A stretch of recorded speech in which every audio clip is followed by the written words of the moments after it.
Bonjour. À Valoris, l'élection municipale n'est jamais un long fleuve tranquille et c'est sans doute là que la campagne aura été la plus virulente dans les Alpes-Maritimes. Une maire sortante en ballottage à peine favorable, une campagne qui s'est concentrée sur les réseaux sociaux. Il n'en fallait pas plus pour que s'enchaînent critiques sévères et franches provocations. Une campagne de caniveau, diront certains. Il n'empêche, les 4 candidats encore en lice pour le second tour ont tous accepté d'être présents ce soir pour débattre aussi des enjeux de fond, notamment de l'urgence économique. Je vous les présente dans un instant, mais d'abord, retour sur les résultats du premier tour avec Hugues Nicolas.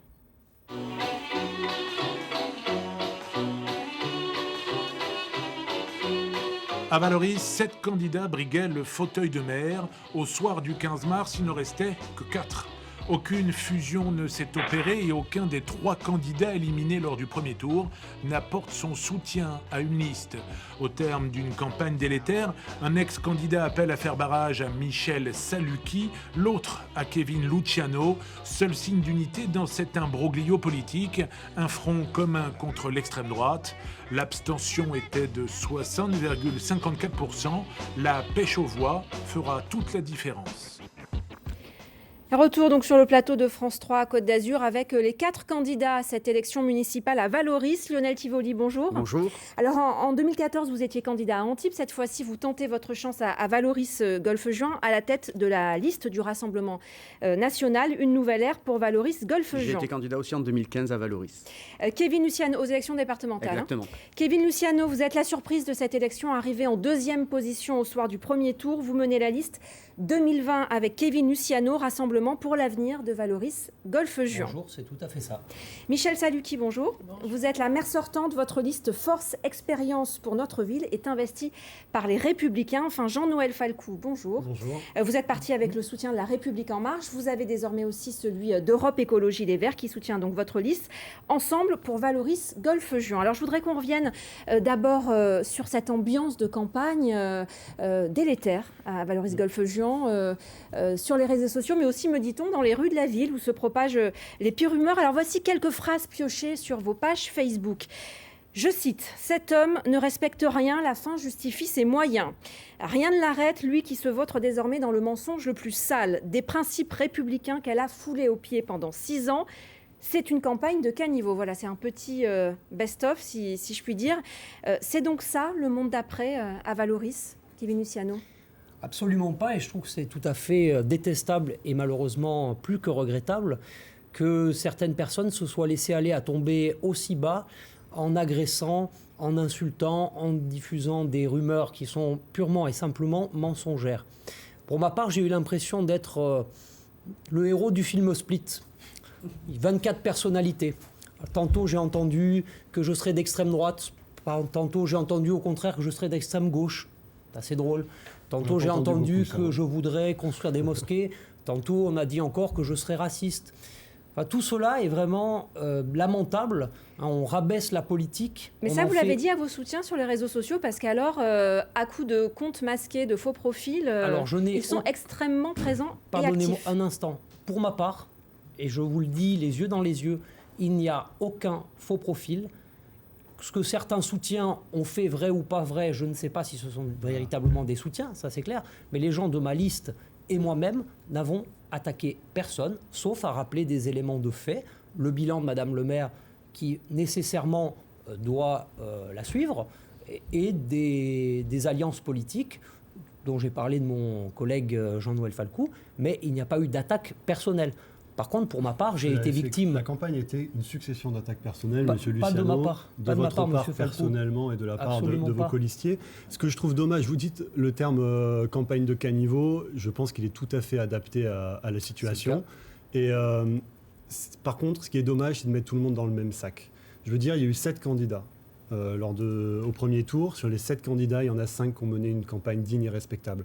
Je veux penser aux 3 qui ont été éliminés du premier tour, avec qui je discute toujours, avec qui je discuterai. Et dont vous espérez les soutiens plus officiels. Je n'espère rien, non. De toute façon, ils ont eu une parole assez claire. Et les 3 se sont prononcés contre la candidature de M. Luciano. Absolument pas. 2 sur les 3 contre Mme Saluki. Absolument pas. Excusez-moi, on en a un seul qui s'est prononcé contre, c'est M. Gallet. On les laissera parler. Il n'y en a pas d'autres. On relira. On en parlera après. Mais ce que je veux dire, c'est que voilà, il y a quand même 5 listes qui ont mené une campagne digne Et c'est dommage que ce bruit de fond sur les réseaux sociaux, qui a été entretenu par des faux comptes attachés, rattachés ou défendant du moins deux listes, brouille le message de fond. Donc, citez-nous ces deux listes quand même, que ce soit clair pour les téléspectateurs. Je pense que M. Luciano, c'est évident, et beaucoup de faux comptes qui défendent la candidature de Mme Saluki. Que les choses soient claires, moi ce que je demande, là évidemment chacun va s'en défendre, ce que je demande à vos électeurs pour qu'ils y voient clair, c'est d'aller sur les réseaux sociaux et de constater par eux-mêmes. Allez sur le profil Facebook de Michel Saluki, regardez comment la campagne est menée, allez sur les pages Facebook, les groupes Facebook de Valoris Golfe-Juan et voyez comment la campagne est menée. Et ensuite, allez sur le compte ou la page de M. Tivoli pour constater qu'il parle de fond, un fond que je combats, mais vous parlez de fond et vous avez mené une campagne respectable. Et allez sur notre page pour vous rendre compte que depuis le mois d'octobre, on parle projet, on parle idée, on fait le dos rond pour essayer de ne pas répondre aux attaques et on a dû faire 2 mises au point, une envers chaque liste. Michel Saluki, en tant que maire sortante, vous attendiez à être la cible des critiques. Oui, est-ce que vous vous attendiez malgré tout à une telle campagne? Et qu'est-ce que vous répondez à ces accusations? On sait que vous avez un caractère bien trempé et que vous répondez à chaque fois. Je réponds, mais je réponds poliment avec des mots quand même... beaucoup de tempérance, etc. Je n'insulte pas. J'ai été la cible d'insultes depuis 1 an, depuis que M. Luciano est arrivé sur notre territoire. C'est effrayant, effrayant. On n'avait pas connu ça. On a l'habitude de se répondre avec virulence et même force avec M. Falcou. Jamais on en est arrivé à de telles extrémités. Je me suis fait traiter de criminel. Je ne lis pas les réseaux. Bien heureusement pour moi, j'avais autre chose à faire pendant 2 mois. Et quand je suis revenue ensuite, lorsqu'on m'a dit qu'on reprenait la campagne, j'ai découvert ce monde absolument effrayant qui donnait une image qui a été qualifiée ce matin par Nice Matin d'une manière très juste. Je regrette comme M. Falcou qu'on ait mis tout le monde dans le même bol, parce que là, c'est une mixture infâme, vraiment...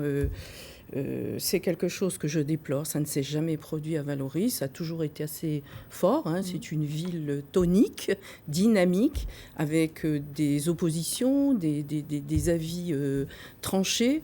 Mais jamais on est descendu aussi bas. Caniveau, c'est sûr.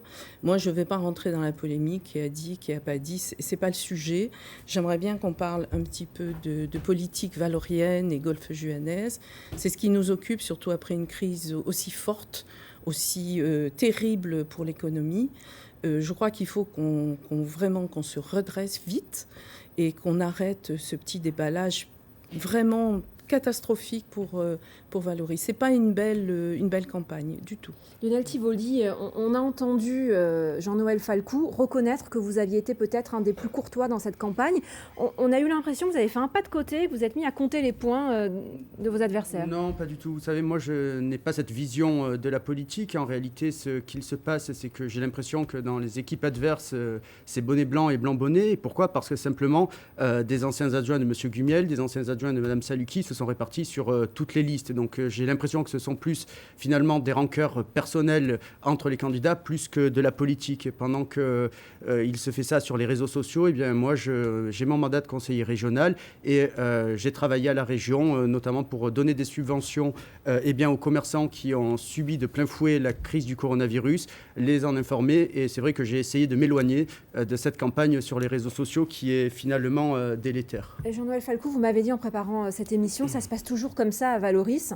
Est-ce que là, on n'a quand même pas basculé dans quelque chose de nouveau? Non, je pense pas. Je pense que le seul fait nouveau, pour ma part, c'est les réseaux sociaux, c'est Facebook, qui n'occupait pas le devant de la scène comme cela en 2014.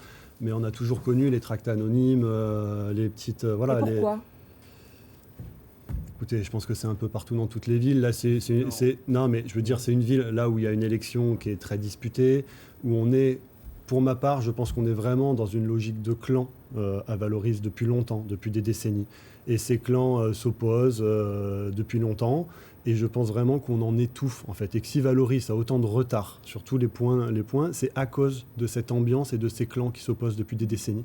C'est pourquoi, avec ma liste, moi, j'essaie justement de sortir de cette logique de clan et de mener une liste de rassemblement large qui essaye de dépasser ça et de parler idées, programmes aux habitants, parce que c'est de ça dont il faut qu'on parle absolument. Kevin Luciano, vous avez entendu, vos 3 adversaires sont d'accord sur un point, cette impression que vous êtes arrivé dans la campagne comme un cow-boy. Est-ce que vous êtes senti pousser des ailes après le premier tour? Est-ce que vous n'avez pas peur de vous les brûler? c'est évident que je suis l'homme à abattre. Madame Saluki est arrivée en tête avec seulement quelques voix d'avance. Monsieur Falcou et Monsieur Tivoli sont relativement distancés. Il est évident. Je suis désolé de vous juste couper la un parole, instant, mais Monsieur Falcou. 18 000 électeurs, Ouais. 300 voix d'écart entre Madame Saluki et moi. 4000 personnes qui ne se sont pas déplacées, à 300 voix d'écart avec les reports de voix. Donc qui tous sont les abstentionnistes à ma auraient fa- voté pour vous, c'est ça que vous Avec êtes en les train de nous reports dire. de voix. Non, mais en faveur, revanche, il y a des 300 voix d'écart. sondages qui sont sortis. Par Oui, exemple, les bien électeurs sûr. du Rassemblement national se Oui. sont abstenus à 60% sur cette élection, ce qui est beaucoup moins que les électeurs de La République En Marche. Donc il y a un type d'électorat qui s'est abstenu, et bien malin sera celui qui arrivera à donner Alors, l'issue de cette Si vous me permettez, cette je vais élection. terminer Tout à mon fait. propos, mes chers contradicteurs. Alors vous me posez une question, moi je vous le dis tout de suite, je ne suis pas entré comme un cow-boy. J'ai été respectueux de chacun. Effectivement, de part et d'autre, dans tous les camps, il y a sûrement eu des soutiens qui sont allés peut-être trop loin, qui ont peut-être attaqué, ce qui est tout à fait regrettable. Jean-Noël Falcou a parlé de liste de rassemblement. Il a parlé de clan aussi. Est-ce qu'il y a un parlé clan de Luciano à Absolument Valoris? pas. Moi, je n'ai pas de clan. Moi, je suis respectueux de tout le monde. Moi, j'aime profondément cette ville. J'ai été à la maternelle dans cette ville, j'ai été à l'école primaire dans cette ville, j'étais au collège dans cette ville. Je connais la plus grande partie de la ville de Et Valoris. vous en êtes parti Beaucoup quand pas- elle avait besoin d'aide. Absolument pas, Madame Saluki. Oui, je ne vous suis jamais êtes- parti. Vous êtes parti quand Si elle j'en avait étais besoin parti, d'aide. Madame Saluki, La m'auriez-vous laissé preuve me qu'on présenter aime, c'est quand on reste dans les Madame difficultés. Saluki, si j'en étais monsieur. parti, m'auriez-vous laissé me présenter? Il y a bien des règles Monsieur, dans le vous code savez quelles sont électoral. les règles. Il suffit d'avoir une taxe pour pouvoir se présenter. bon. Arrêtons ce débat qui fait Allez, perdre du Donc, temps. on va Madame Saluki, passer au- alors on va- je tiens à dire une chose. Toutes les personnes qui sont là, je n'ai pas d'acrimonie contre elles. Personne. Je ne les connais pas plus que cela, je ne les fréquente pas. Il n'y a pas de clan. En revanche, je peux vous dire une chose. Je suis le seul dont le petit garçon de 2 ans a été insulté sur les réseaux sociaux. Il n'y en a pas d'autres. Pas d'autres, Madame Saluki. Insulte. Je suis le seul dont Non, le mais petit ne me garçon... visez pas. Moi, votre enfant, Non, mais- je le connais pas. Et je parlais de vous. Allez, on va pas jamais parler vu. des Regarde, familles des je uns et suis des le autres. seul. On va passer au Juste deuxième un- thème. juste Non, un- non, on va Je suis passer le au seul- deuxième thème. Je suis le seul dont On le a petit compris. garçon de 4 On a mois bien compris, a on a été bien insulté compris sur les l'ambiance réseaux de cette sociaux. campagne. On Le va seul. passer au deuxième thème de ce débat et Bon, ce vous sera considérez que important ce n'est pas moi. pour que les... Non, juste une minute, parce que ça, c'est quand même assez grave. Cette victimisation avec un enfant, c'est C'est la inacceptable. vérité. Alors, la vérité. alors Il y pourquoi a eu des avez-vous plaintes qui ont été agressé mon déposées. conseiller Je municipal n'ai pas agressé il y a- votre conseiller municipal. Il y avait plein de témoins, monsieur. Ah bon? Pourquoi Quel- agressez-vous dites-nous mon quel conseiller témoin il y avait. municipal? Je n'ai agressé personne, Madame Bon, Saluki. arrêtons, parce que Je n'ai ça- agressé Je pense que personne. là, vous avez bien résumé l'ambiance de Ça n'a cette plus de campagne. sens. On va essayer de passer au deuxième thème, les positionnements idéologiques des uns et des autres.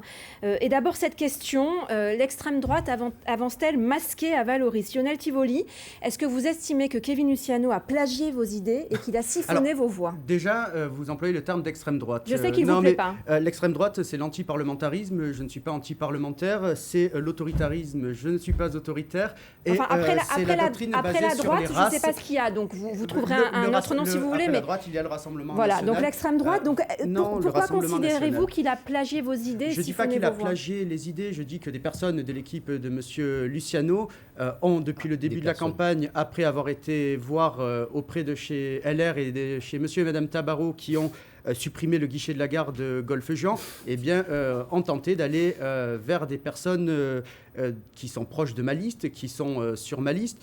Ça n'a pas marché, ça a fait chou blanc, tant et si bien qu'en réalité, il a réussi à récupérer des anciennes personnes de chez M. Gumiel et de chez Mme Saluki. Mais la tentative a été là, en tout cas, oui. Kevin Luciano, vous dites quoi aux électeurs du Rassemblement national? Que vous êtes le représentant du vote utile pour eux? Je suis le représentant de ceux qui aiment Valoris Golfe-Juan. Quel qu'ait pu être leur vote au premier tour, quelles que soient leurs idées au niveau national. Je suis la seule liste, vous l'avez dit tout à l'heure, qui ne soit ni investie ni soutenue par un parti politique. Je n'ai sollicité, pardonnez-moi, aucun parti. Effectivement, j'ai des amitiés avec Madame et Monsieur Tabarot. Ce sont des amis. Ça ne veut pas dire pour autant qu'ils interviennent dans la campagne. Ils n'ont rien à faire à Valoris Golfe-Juan. Monsieur Luciano, c'est quand même un message politique que vous lancez là en mettant votre Pas du ami tout. Tabarot sur les réseaux sociaux. Comme vous pouvez avoir des amis dans d'autres communes, mais je ne les mets comme pas Madame sur les réseaux Saluki a sociaux, des amis monsieur. dans d'autres communes, comme Oui. Monsieur Falcou a des amis dans d'autres Oui, communes. mais je ne m'en sers pas pour la campagne. Je ne m'en les suis vois pas en servi privé, pour la mes amis. campagne. Michel Saluki, par exemple, a affiché le soutien des élus de droite du secteur. Ce sont des soutiens politiques. Je me suis cantonnée à la CASA et aux députés, par correction, parce que je parle aux Valoriens, je parle aux Golfe-Juan, mais il est bien évident que Michel Tambarro, étant dans le même parti que moi, avec laquelle je travaille, je suis étonnée d'entendre ce que j'entends. Mais alors, bon, Kevin Luciano, je voudrais vous faire réagir à un mail envoyé par un de vos colistiers à un électeur du Rassemblement national pour le convaincre de voter pour vous. Je cite: « Actuellement, notre seul objectif est de ne pas avoir de mosquée ni d'embauche de gens à la Zaïne à la mairie. Donc, si nous ne voulons pas de mosquée ou d'embauche anormale, il ne reste plus que Kevin Luciano si vous ne voulez pas prier Allah. » Excusez-moi, madame. Si ça, c'est pas du prosélytisme, c'est quoi? Ça participe d'une campagne de caniveau. Ah bah oui, mais enfin, c'est pas moi qui l'ai écrit, ce mail. Je ne sais pas qui l'a écrit. Bah, je vous le transmettrai si vous voulez, je l'ai là. Je pense que vous auriez dû, pardonnez-moi de vous parler de façon un peu vive, si vous aviez un tel mail dont je n'ai pas connaissance, vous auriez dû me le transmettre. Il est sur les réseaux sociaux, Kevin Je n'ai Luciano. pas entendu parler de ce mail. Madame, je il est ne sur les réseaux pas, sociaux. Mais non, monsieur Tivoli a publié 2 ou 3 lignes accusant un de mes colistiers, je ne sais même pas de qui il s'agit, d'avoir écrit, soi-disant, un mail. Je n'ai pas vu ce mail et je ne le connais pas.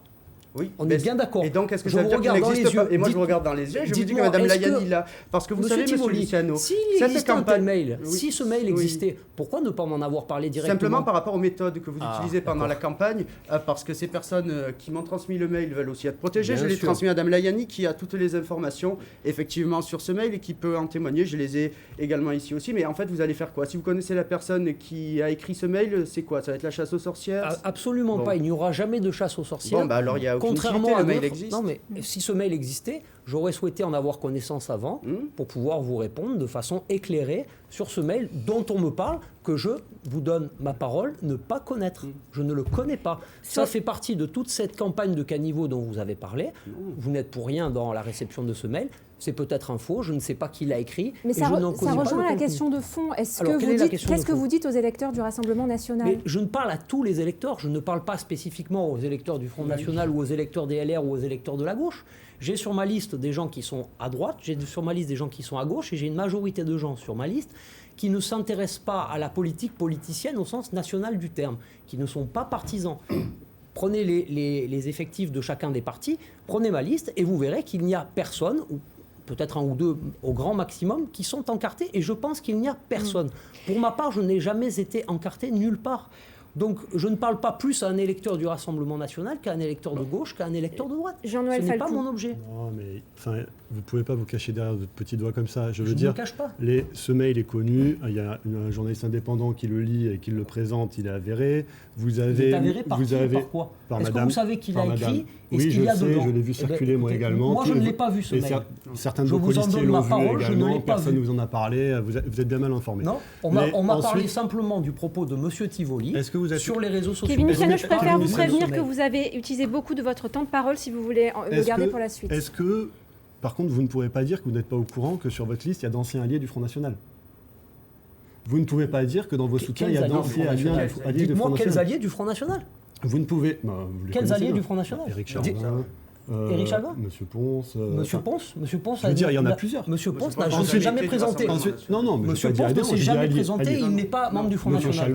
Monsieur Chalvin n'est pas membre du Front National. C'est un débat qui met en avant des administrés. Je Non, suis très gênée parce que la politique, ce n'est pas un déballage de personnes. C'est pas un déballage, Madame Salki. Il faut avancer en clarté. Il faut avancer en clarté face aux électeurs. Monsieur Luciano niera tout. De la même manière qu'il a agressé. C'était chez un coiffeur, il y avait des témoins. Ce que je veux dire, il agresse, il dit non, la lettre, bon, j'en sais rien. Il faut dire, voilà, alors je vais faire... Je pense qu'il y a une collusion là entre certains candidats pour m'attaquer. Je ne vais parler qu'à Madame Layani. Il y a des faits qui sont avérés, donc c'est le compagnonnage de longue date avec l'extrême droite. Voilà. Et le fait que monsieur Luciano a publié sur des groupes Facebook d'extrême droite lui-même pendant cette campagne, le fait qu'il a sur sa liste d'anciens alliés du Front National, le fait qu'il a signé une pétition contre le mariage pour tous, le fait qu'il a signé une pétition contre une Zaïne bis à Valoris Golfe-Juan, etc. C'est beaucoup plus grave, ce sont diffamatoires contre les logements sociaux et les gens qui y sont. Il faut avancer en transparence. Personnellement, je veux avancer en transparence. Alors justement, parlez-nous de votre positionnement idéologique à vous. Candidat d'hiver gauche en 2014, parti avec... Non, sans étiquette en 2014. Alors moi, j'ai toujours été un candidat sans étiquette. Toujours.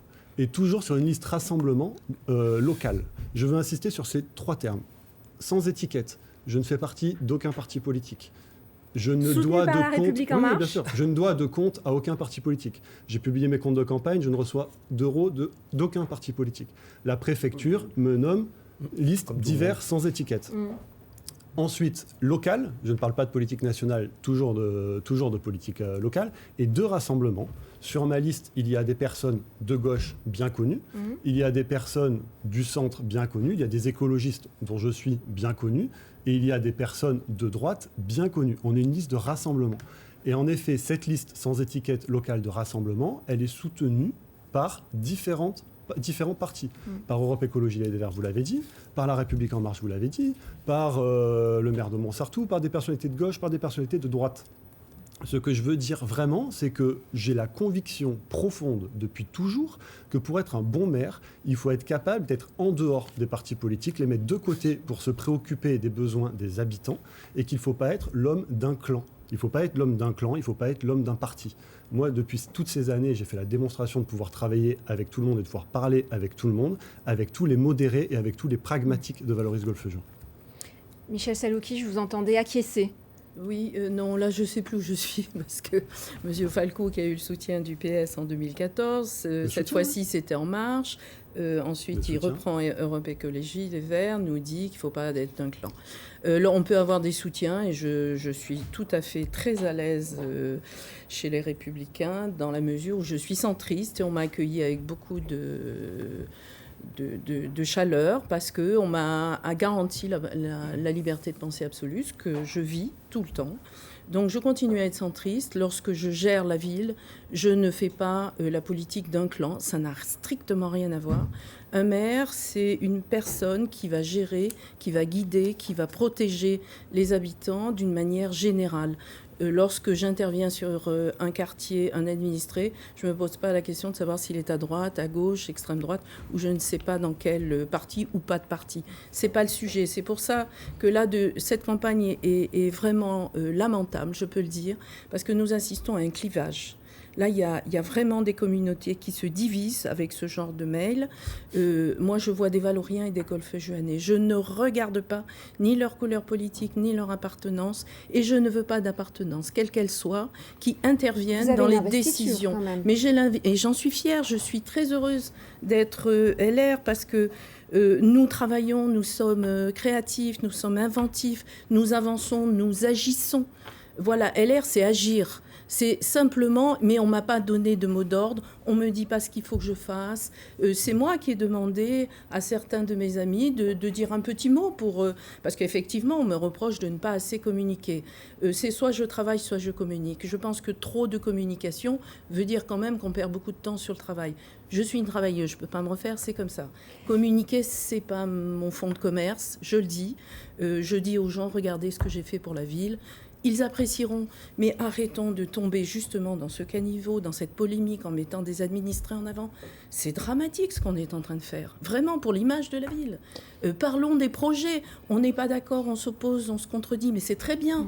Mais n'allons pas sur des territoires ou des voies qui sont dégradantes. Pour moi, tout ce que je viens d'entendre est terrible pour ma vie. Lionel Tivoli, vous avez appelé Marine Le Pen à la rescousse. Cette semaine, elle a publié une vidéo de soutien sur votre page Facebook. Comment vous expliquez qu'elle arrive à faire un bon score dans les élections nationales à Valoris et que vous arriviez au second tour avec un peu plus de 12% des voix? Je pense que le second tour de la présidentielle n'était pas dans le même contexte que cette élection municipale. Cette élection municipale, le premier tour en tout cas, a été une mascarade puisqu'il s'est trouvé au lendemain d'un message du Premier ministre qui indiquait que les personnes âgées ne devaient pas sortir, qui indiquait que les commerces devaient fermer, qui indiquait que les écoles devaient fermer, mais qu'en même temps, et ça c'est bien le propre de Monsieur le Président, en même temps, il fallait aller voter. Donc il y a eu une abstention massive. Je rappelle quand même que lors de la dernière élection locale, qui est une élection départementale, c'est une élection locale, j'ai fait 42% au second tour. Donc vous voyez, à un moment donné, on ne peut pas comparer l'incomparable. Cette élection a été une mascarade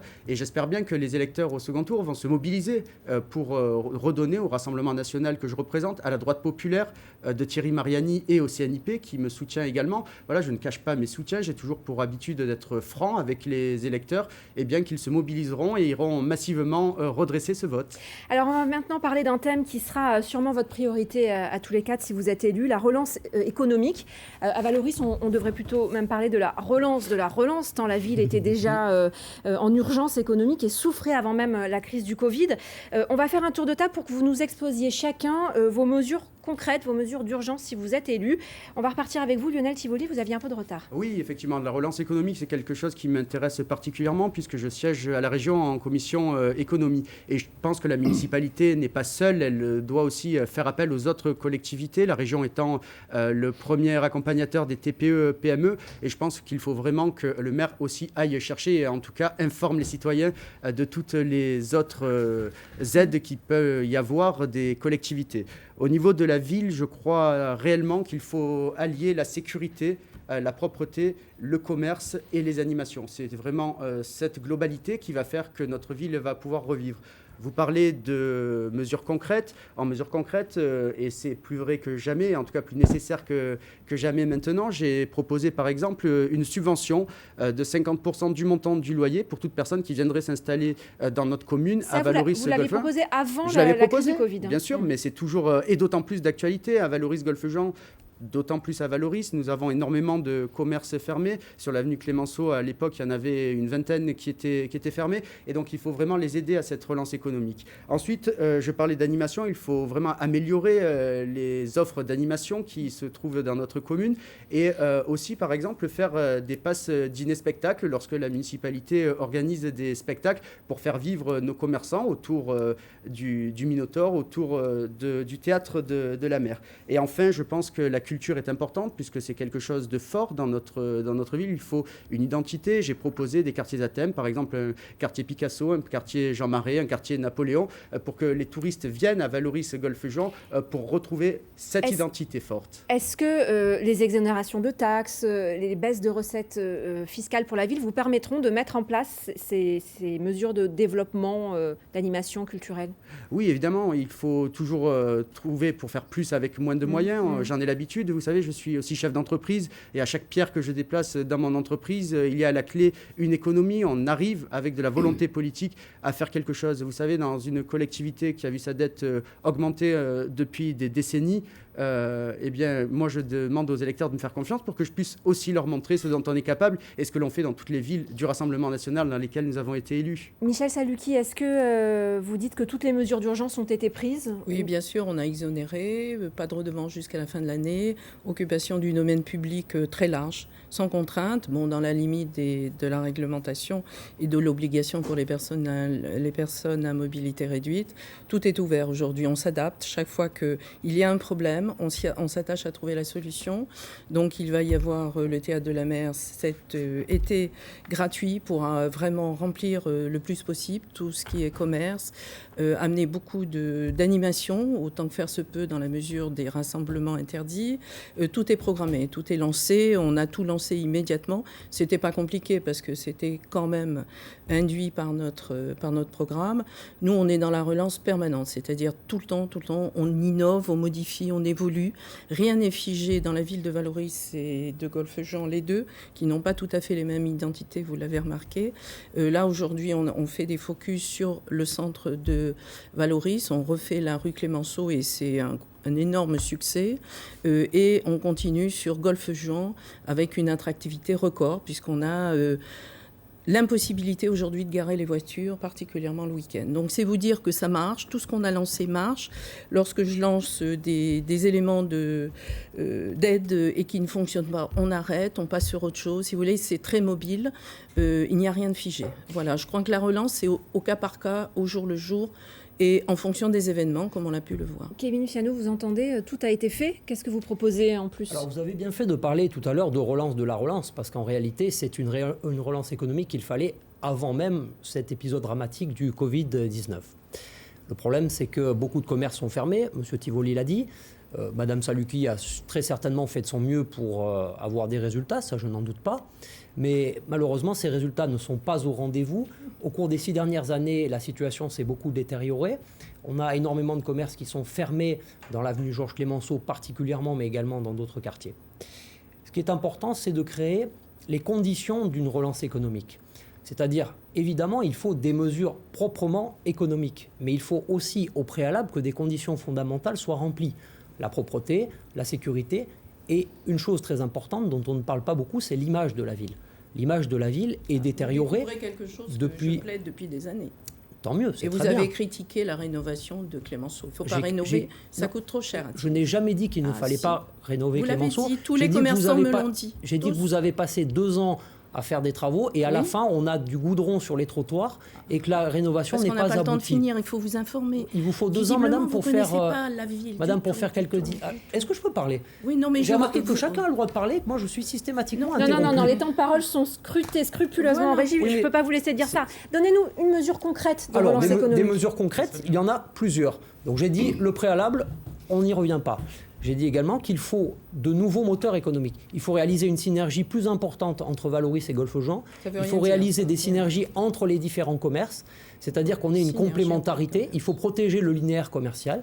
Il faut que nous ayons dans les règles qui sont posées par la ville des règles communes pour embellir les façades, les vitrines, etc. etc. Elles ne sont pas respectées. Jean-Noël Falcou, vos mesures? Oui, je vais essayer d'être un peu plus précis. La relance économique, nous, faisait partie de... c'était notre priorité avant la crise du Covid. Et bon, elle est d'autant plus d'actualité aujourd'hui. Donc on n'a pas eu à bouleverser notre programme pour permettre cette relance économique. On a juste voulu présenter des mesures d'urgence. 4 mesures d'urgence, la gratuité du stationnement tout l'été, des exonérations de taxes pour les commerces et les TPE, et ensuite, bien sûr, la création d'une task force économique, c'est-à-dire une cellule qui puisse accompagner les commerçants et les TPE dans la relance économique pour les aider à avoir tous les dispositifs dont ils peuvent bénéficier. Pour moi, la relance économique, elle doit se faire de manière méthodique et stratégique. Là, on a beaucoup joué un peu sur tous les tableaux en même temps, et je pense qu'il faut plus de méthode. Premièrement, on arrête les grands centres en périphérie. Première chose.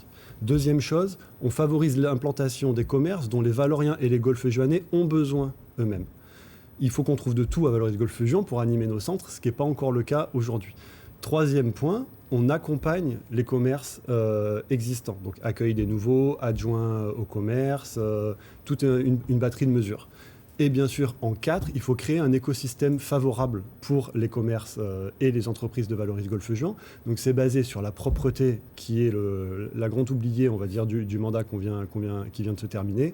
Et c'est aussi la sécurité, les animations. On manque beaucoup d'animations. Et le stationnement, j'y reviens, qui est une des clés. Et ça, on l'a entendu aussi, on l'a lu dans vos programmes. Quels que soient les résultats du second tour, vous siégerez tous au conseil municipal. Est-ce qu'on peut imaginer une union sacrée autour d'un plan de relance économique? Est-ce que c'est quelque chose de possible? Dans tous les cas, si je venais à être élu maire, c'est ce que je proposerais à mon opposition. Kevin Luciano? Tout à fait, je suis d'accord avec Jean-Noël Falcou. Si je suis dans l'opposition, je l'accepterai s'il le propose. Et si je suis majoritaire, je le proposerai à l'opposition. Lionel Tivoli, après tout ce qu'on a entendu sur cette campagne très particulière à Valoris, il pourrait y avoir un vote à l'unanimité? Cela dépendra du plan de relance qui sera proposé. Je veux dire, on ne va pas donner un blanc-seing comme ça en disant de façon certaine que l'on votera Vous avez entendu le stationnement, l'image de Valoris, la propreté, l'exonération de taxes, vous nous l'avez tous dit. C'est ce que tout le monde dit, mais par exemple, quand il s'agit d'Open Sky, eh bien, j'ai très peu entendu mes adversaires sur ça. En tout cas, par exemple, au début, l'adjoint de Mme Saluki, M. Bertrand, a voté pour. Maintenant, il est chez M. Falcou. M. Luciano, nous ne l'avons jamais entendu, à part pendant cette campagne, sur ça. Moi, par exemple, j'ai été manifesté avec les Gilets jaunes pour défendre la non-installation de ce centre commercial, étant moi-même commerçant. Donc, vous voyez, je ne sais pas de quoi va parler ce plan de relance. Pourquoi pas, si ce plan de relance va dans le bon sens, oui, mais il faudra l'étudier. Je ne peux pas dire que je vais voter quelque chose que je ne connais pas aujourd'hui. Michel Saluki, vous me disiez, vous avez très peur d'une seconde vague. Vous constatez déjà des faillites à Valoris? Je constate des faillites, mais je constate un redressement. C'est-à-dire, vaillamment, ils se remettent debout. Effectivement, il y a des aménagements, parce qu'on m'a reproché d'être LR, sauf que d'être LR nous permet d'avoir des appuis de la CASA, des appuis du département, des appuis de la région. Donc il se trouve qu'ils sont tous LR, c'est comme ça. Donc c'est une force supplémentaire. Parce qu'effectivement, quand je demande, j'ai la chance d'être entendue tout de suite et d'être aidée tout de suite. Donc c'est vrai qu'on a trouvé des solutions, au cas par cas, parce qu'ils n'ont pas tous le même statut. On mélange un peu l'économie. Saint-Bernard dépend de la CASA. Tout le secteur économique dépend de la CASA. Le centre-ville, effectivement, c'est municipal. Donc il n'y a que Clémenceau qui reste à redresser, parce que je ne sais pas dans quelle ville, voilà. Moi, j'y suis en permanence et je consomme énormément dans tous les quartiers, donc je les connais bien. C'est Clémenceau qui pêche. Et pêche parce qu'elle est obsolète. Elle est dégradée, les dalles sont cassées, tout est cassé. Effectivement, comme me disait un commerçant récemment, refaites-nous la rue et nous viendrons, nous investirons et nous achèterons. Voilà, donc c'est normal, il faut de l'attractivité. L'attractivité, c'est quand même l'esthétique d'une roue, c'est le moins qu'on puisse dire. Et Golfe-Juan a un fonctionnement très fort, où là, M. Falco ne doit pas y être souvent, mais on trouve de tout, vraiment. C'est un petit village où on trouve de tout. Donc il nous reste vraiment à travailler sur Clémenceau. Excusez-moi, mais je suis quand même étonné, Madame Saluki, de votre argumentaire de dire je suis LR, la région est LR, le département est LR, donc on m'accorde plus facilement les aides. Je trouve que c'est quand même... Ça va très vite. Oui, mais c'est quand même sectaire. Vous savez, si, je trouve... Ça veut dire que le prochain maire qui est élu, s'il n'est pas LR, se verra refuser de la part de la région. Je ne pense pas. Mais disons que la réactivité est immense, parce que quand je vois arriver, parce que j'ai cette capacité d'anticiper le problème, et déjà... Pendant le confinement, je mobilisais les services des collectivités que vous citez pour dire attention, il va falloir aider. Voilà. Jean-Noël Falco, en dernier mot. C'est un argument qui résiste pas à l'épreuve des faits, parce que, par exemple, à la CASA, Valoris Golfe-Juan, sur tout le mandat, il y a eu 1,5 million d'octroyés à Valoris Golfe-Juan en fonds de concours.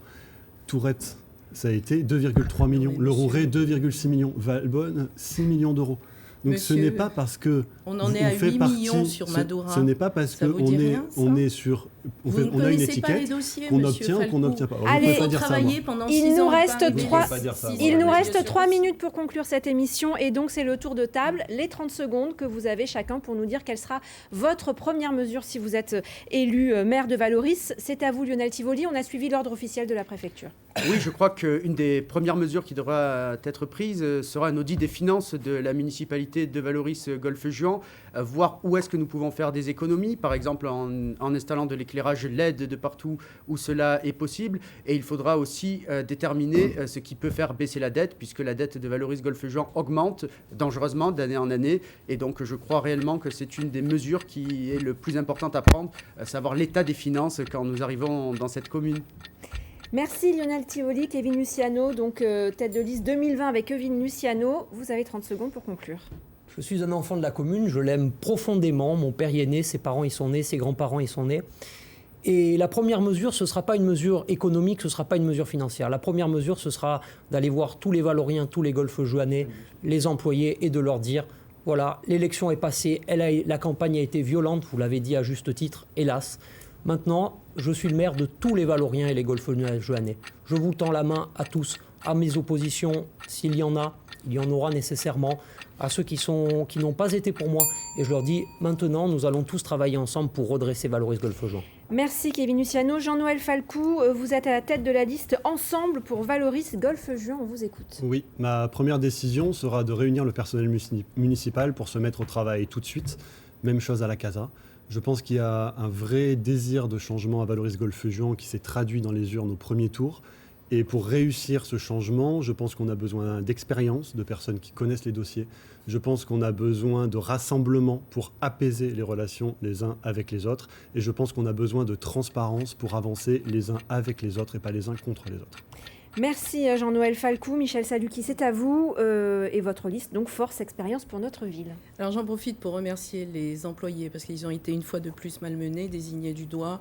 Ils ont beaucoup travaillé, notamment pendant le confinement, et je veux leur rendre hommage. Ils travaillent énormément, propreté effectivement, mais il faut penser quand même qu'il y a des gens qui ne sont pas citoyens. Ma première décision sera celle que j'ai déjà lancée, c'est-à-dire persévérer dans la relance économique, aider les entreprises et surtout la sécurité sanitaire qui est quand même au premier plan de nos préoccupations aujourd'hui. On est toujours sur la sécurité, mais sanitaire maintenant. Merci à tous les 4 d'être venus débattre sur ce plateau malgré la rudesse de la campagne qui se déroule actuellement à Valoris. C'est la fin de ce débat. Demain, c'est Henri Migou que vous retrouverez à 18h pour 2 débats 100% varois, Cogolin et Roquebrune sur Argent. À 18h50, c'est le retour de l'info régionale. À très vite sur France 3.